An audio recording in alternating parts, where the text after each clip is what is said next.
So it's very amazing to find companies laying off thousands of workers even when they have record high profit. I will not mention companies right now, but there are companies that are currently laying off who have month to month or quarter to quarter, quarter on quarter increase in revenue, and yet they're still laying off. That is amazing. Why would you be laying off when it's not that your company is going under or you are losing profits or you are making losses? Your sales is increasing quarter on quarter, year on year, but you're still laying off. That is amazing. But what is more amazing, which is the essence of this video, is that most people still think companies exist because of them. No, companies exist because of the profit it needs to make for its shareholders. I think that needs to sink in. Companies are not your friend. Companies are not there to keep your jobs. Companies are not there to keep our jobs. Companies are there to make profit. And if we does not become the main relevant in the equation, guess what? We could be eliminated at any time. If humans are not readily, or let me say, if humans are not part of the equation of making profit for a company, they could get rid of us, and they could get rid as many of us as any time. They could get rid of you at any time. So it's not emotional. It could be emotional losing one's job. I understand because I've been there. But I also understand that companies are not there to keep my job for me. It is my responsibility to keep myself relevant in my industry, in my domain. It is my responsibility to keep myself relevant. So now the question that is staring us in the face right now is not whether our company is going to lay us off or not. It is what effort are we doing to keep ourselves relevant, to keep ourselves in the loop, in the equation of how companies define relevance. Companies are redefining what is relevant and what is not relevant. That assumption of going to school, getting a degree, and getting a job is changing. Companies no longer see it as relevant. Company sees what is relevant and what is directly impacting its output. If it does not affect the bottom line, it doesn't remain relevant. If it's not cutting costs for them, it's not relevant. If a company does not see something making revenue for it, it's not relevant. So if AI is making more revenue than humans, guess what? They're gonna replace humans with AI. But if they got to a point and they find that AI is doing more damage than humans, they would pause and bring back human. There was a company that adopted AI conversation agent in its company. It's rolled out a campaign to test how it will impact its business. So it found out in the first year of the business, it discovered that AI could not directly replicate all the functions, all the roles that humans play in managing customer services. So they discovered that there's an aspect of customer services that AI cannot accurately fit in. The emotional side of talking with the customer. When the customer comes to a company and it has a really emotional issues, what has happened to his account, a digital account, really touches his emotion and really needs a fast solution. At that time, the customer does not need an AI conversation agent.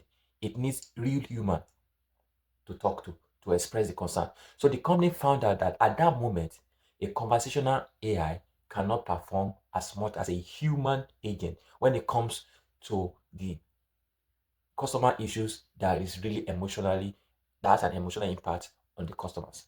So he found a way to now reach a conclusion that combining human and AI conversation uh, agent would be the best, would give it its optimum result rather than 100% AI agent. Now, until a company gets to discover that it could not run its company entirely on AI, okay, it would think that replacing humans and with AI is the best way to go because it is not committed to keeping people's job.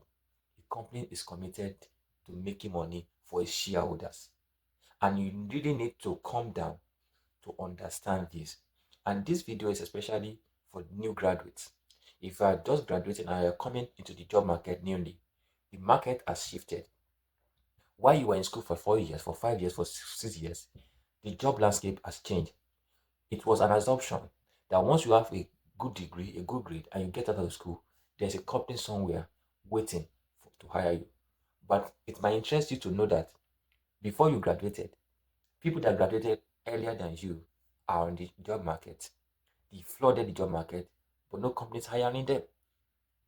So would you continue to employ the same strategy and get different results? Definitely no. So if the old strategy does not work, it is time to re-strategize. It is time to reposition. So that is the essence of this video. And that is my passion. I am a system thinker. I think as a whole. I think about the upstream and the downstream. So I'm thinking about the journey of a professional from the time he was in school to the time he gets into the job market and gets a good job and becomes relevant in the current age we are right now. So I see the landscape shifting. I am a millennial. Okay. So I have quite a number of years of experience and I've seen the transformation. Okay, change literally. The landscape, the economic landscape is changing for companies. Okay, global companies, local companies are experiencing pressures at different levels. So many businesses are going out of business right now.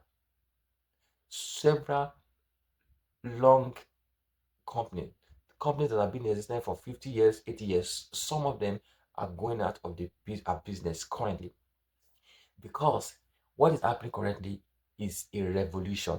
Okay, it's a revolution in of every industry. Several companies don't see it coming, and several professionals too don't even see this coming. There are several people who still think getting a job depends solely on your certificate. Well, it's changing. Companies are moving from just getting by to actively sorting out and separating themselves from what obtains result and what does not obtain result. So the question every company is asking is this giving us a result? If it's not giving us a result, if it's not giving us a result, we need to get it off. We need to let it go. If this process is not getting us a result, we need to let it go. Is this if this machine is not giving us a result that we need to get, we need to let it go. And also, if this guy, if this lady is not getting us the result we want, we need to let her go. We need to let them go. And if AI is going to get us result, we need to bring them on board. So every company is going to bring up AI. Every company is going to bring AI on board. So companies that are yet to bring AI up will be forced to bring AI, to incorporate AI into its processes because that's the only way it will remain competitive. So you see where I'm going right now. So the imperative is now left for everyone that wants to remain relevant in such companies to start adopting AI personally, okay, and job related functions. So it is now an imperative and necessity. It is of necessity to start adopting AI, AI first thinking, because things are no longer the same anymore. So at this time, if you are thinking, where should I get started? You get started not by learning many tools, although I give framework that help people to get started. Tools is one of it. My PW, uh, my PWTI framework. The T is a tool, but it doesn't start with T. It starts with P. It starts with problem. It starts with understanding the problem you need to solve. That is where redefining yourself, redefining your career, adopting AI, that's where it starts from. What is the problem we are solving? The quality of the solution you are going to produce is as important as framing the question the right way. Right framing of the problem, right framing of the question in your domain, in your field, will separate many professionals who have the same certificate, who have the same number of years of experience right now. Do you understand the problem? If I launching a product in the market, let's say where a Canadian company or a US company is launching a product in Nigeria, for example, and after several attempts, it fails. Now the question is, what is the problem? Whoever frames the question or the problem well, okay, and solve it, gets result. That is it right now. That is it right now. And there are tools that helps us get that done. But the tools are only as important as the framing of the question.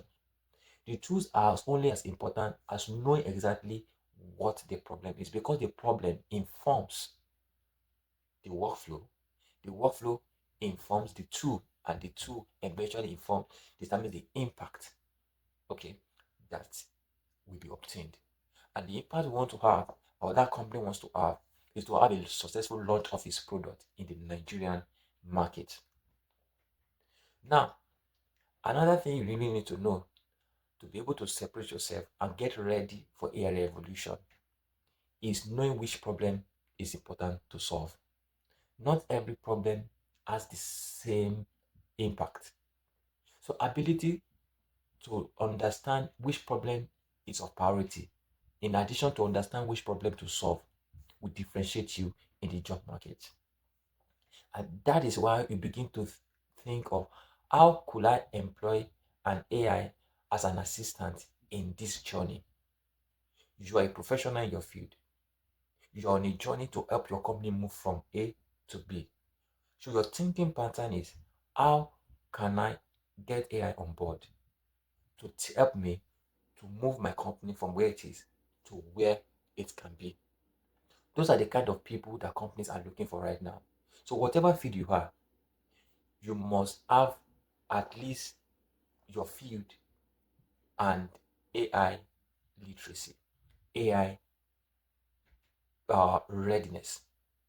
So what this means is that you really need to start operating in two fields: artificial intelligence and your domain. So operating your domain alone would not cut it. But as many people that could borrow ideas from their domain, from artificial intelligence, from other domain to solve the problem, become more useful than someone who is only borrowing ideas from his domain alone. So the problems we now face in business are not going to be solved by knowledge in one domain alone. But remember, traditional education gave us knowledge in just one domain. Our degrees, they are major, okay? But the new landscape requires you to borrow knowledge from as many domains as possible to remain competitive. And that is where the shift is. So that's the essence of this video. The shift has changed from solving problem with just one domain to solving problem with at least two domains. And one of the domain that you are borrowing knowledge from must be AI. Okay? So I am a system thinker. My job is to help you see the big picture, to shape your thinking, to frame your thinking, how you should be thinking about certain things. I create framework to help you think. And the framework in this video is that start solving problems from at least two domains. The domains in which you are trained as a professional and AI. That is the minimum. But if you really, really, really want to take yourself to the next level, you must start begin to borrow solutions from three domains, four domains, in addition to your primary domain and AI. And there is no other tool that you can start using other than AI. So start using AI today. Make sure that you don't become irrelevant. Companies are separating what is relevant from what is not relevant, and that includes its people. So you don't want to become irrelevant to your company. You want to keep yourself relevant. And then, if you keep yourself relevant, you are guaranteed that either as a freelancer, as a consultant, or as an employed professional, you are having, you retain your usefulness. Okay, powered by AI. Thank you for watching this video. Please do like it and subscribe. Till next time, remain AI